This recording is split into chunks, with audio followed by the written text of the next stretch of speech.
Hello friends, कैसे हैं आप सब? बढ़िया। चलिए फ्रेंड्स, अभी हम क्लास 10th का चैप्टर 1 का एक बहुत ही इंपॉर्टेंट क्वेश्चन देखने जा रहे हैं। ये एनसीईआरटी का क्वेश्चन है।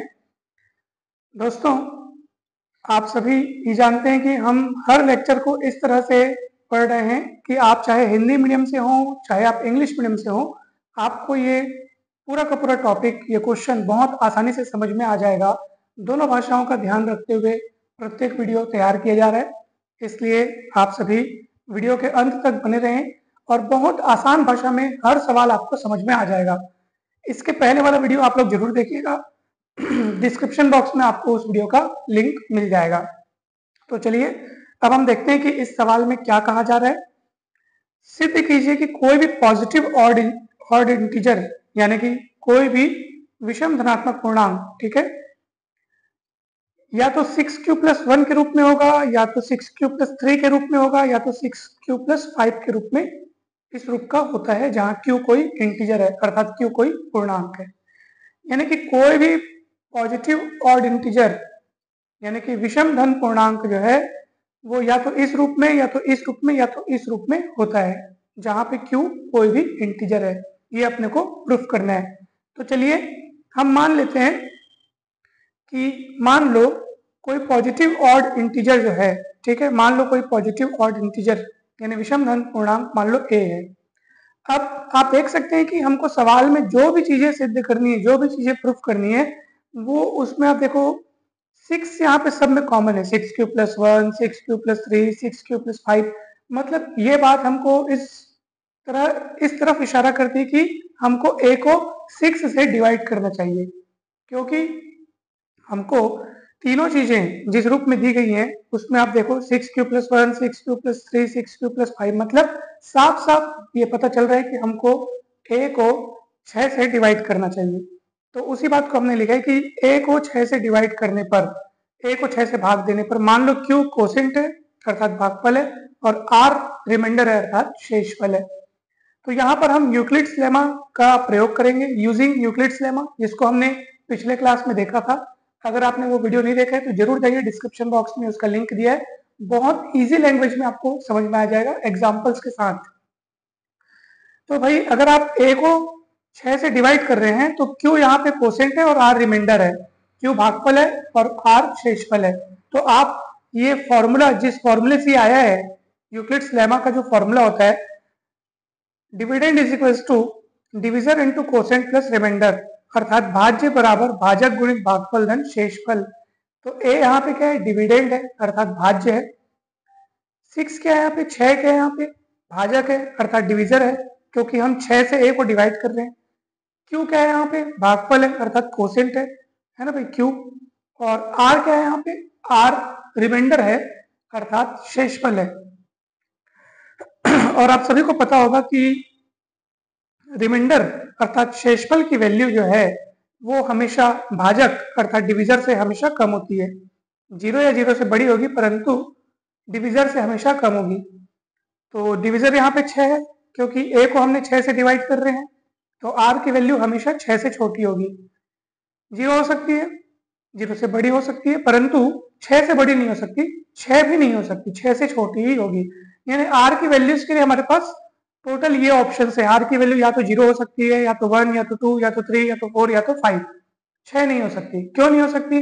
क्योंकि आप 6 से ही डिवाइड कर रहे हैं। हम जिससे डिवाइड करते हैं ना, जो डिविजर होता है ना, रिमाइंडर कभी भी डिविजर या डिविजर से बड़ा नहीं मिलता, डिविजर से हमेशा छोटा मिलता है।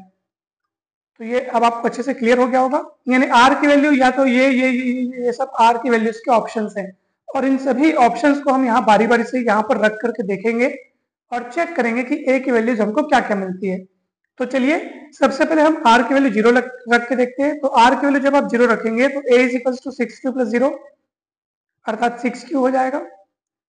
ठीक, चलिए, या फिर अगर आप r की वैल्यू 1 रखते हैं तो a की वैल्यू आपको मिलेगी 6q+1, या फिर अगर आप r की वैल्यू 2 रखते हैं तो a की वैल्यू आपको मिलेगी 6q+2, या फिर अगर आप r की वैल्यू 3 रखते हैं तो a की वैल्यू मिलेगी 6q+3, या फिर अगर आप r की वैल्यू 4 रखते हैं तो a की वैल्यू मिलेगी 6q+4, या फिर अगर आप r की वैल्यू 5 रखते हैं तो a की वैल्यू मिलेगी 6q+5। कितने इजी तरीके से आपको ये समझ में आ रहा होगा दोस्तों, मुझे पूरी उम्मीद है अब चलिए, अब ए की जो ये 6 वैल्यूज प्राप्त हुई हैं, आर की इन सभी वैल्यूज के करस्पॉन्डिंग हमको जो ए की 6 वैल्यूज प्राप्त हुई हैं, अब हम ये देखते हैं कि इनमें से कौन कौन सी वैल्यूज इवन है अर्थात सम है, और कौन सी वैल्यूज जो है ऑड है अर्थात विषम है। फिर हम उनमें से विषम वैल्यूज को चुनेंगे, क्योंकि हमारा प्रश्न जो है वो विषम वैल्यूज पर आधारित है। हमको सिद्ध करना है कि कोई पॉजिटिव ऑड इंटीजर, कोई विषम धन पूर्णांक या तो इस रूप का होता है। ठीक है, तो चलिए पहले देखते हैं कि इवन रूप कौन कौन से, यानी कि इवन फॉर्म यानी कि सम रूप कौन कौन से हैं। तो चलिए अपन देखते हैं, आप देखेंगे यहाँ पे a is equals to 6q, एक तो ये हो गया, a is equals to 6q plus 2 और a is equals to 6q plus 4, यानी कि लाइन से ये तीनों। अब आप कहेंगे सर आपने इन तीनों को क्यों चुना सम पूर्णांक के रूप में, यानी इवन इंटीजर के रूप में आपने इनको क्यों चुना? तो चलिए देखते हैं, उसका कारण भी आपको यहाँ पे नीचे क्लियर हो जाएगा। देखो a is equals to 6q है ना भाई, a is equals to 6q, जिसको हम लिख सकते हैं 2 इंटू 3q। 6 को आप दो भागों में तोड़ सकते हैं, 2 गुणित 3, 2 इंटू 3। तो आप कहेंगे सर हाँ सर तोड़ तो सकते हैं, परंतु तोड़ा क्यों? ऐसे तोड़ने से हमको किस बात का पता चलता है? दोस्तों इसको तोड़ा हम इसलिए ताकि हम आपको ये क्लियरली बता सके कि ये 6q जो है वो इवन इंटीजर है। ठीक है, क्यों इवन इंटीजर है? क्योंकि आप उसको 2 गुणित कुछ कुछ के रूप में तोड़ पा रहे हैं। आप देख लेना, कोई भी इवन इंटीजर जो है वो 2 इंटू के रूप में लिखा जा सकता है। जैसे क्या 16 इवन इंटीजर है? तो उत्तर है हाँ, 16 इवन इंटीजर है, क्योंकि आप उसको 2 गुणित एनी अदर इंटीजर के रूप में आप लिख सकते हैं, 2 गुणित कोई और इंटीजर के रूप में आप उसको लिख सकते हैं। क्या 15 इवन इंटीजर है? तो क्या आप उसको इस 15 को 2 गुणित कोई इंटीजर के रूप में आप उसको लिख सकते हैं क्या? नहीं, क्योंकि 15 2 के पहाड़ा में नहीं आता, या यूं कहिए कि 15 2 से पूरा पूरा डिवाइड नहीं होता। इसलिए हम इसको 2 into any integer, any other integer, 2 into कोई सा भी इंटीजर के रूप में हम इसको नहीं लिख सकते इस 15 को।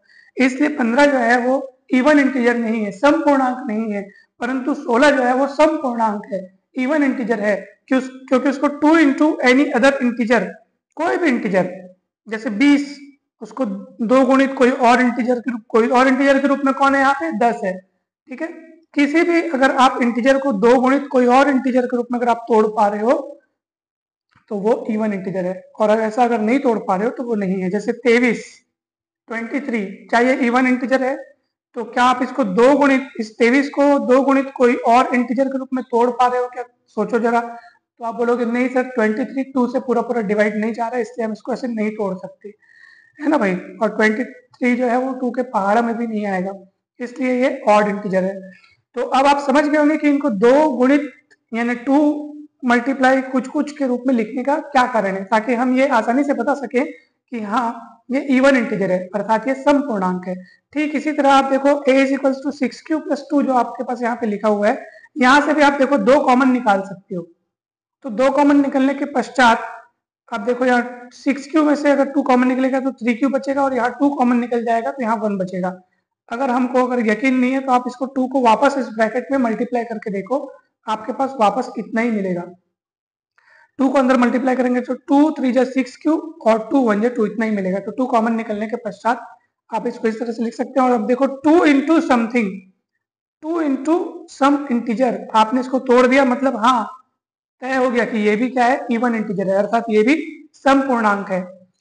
उसी तरह से ये भी सम पूर्णांक है, क्योंकि इसको भी आपने 2 गुणित कोई अन्य पूर्णांक के रूप में आपने इसको तोड़ दिया। ठीक है, तो आप देखो 6q प्लस 4, 6q प्लस 4 यानी आप देखो 2 कॉमन निकल गया, तो 6q में से 2 कॉमन निकलेगा तो 3q बचेगा, है ना भाई। 2 3 जा 6 होता है, 2 3 जा 6 होता है, इसलिए 2 कॉमन निकलने के बाद 3q बचेगा।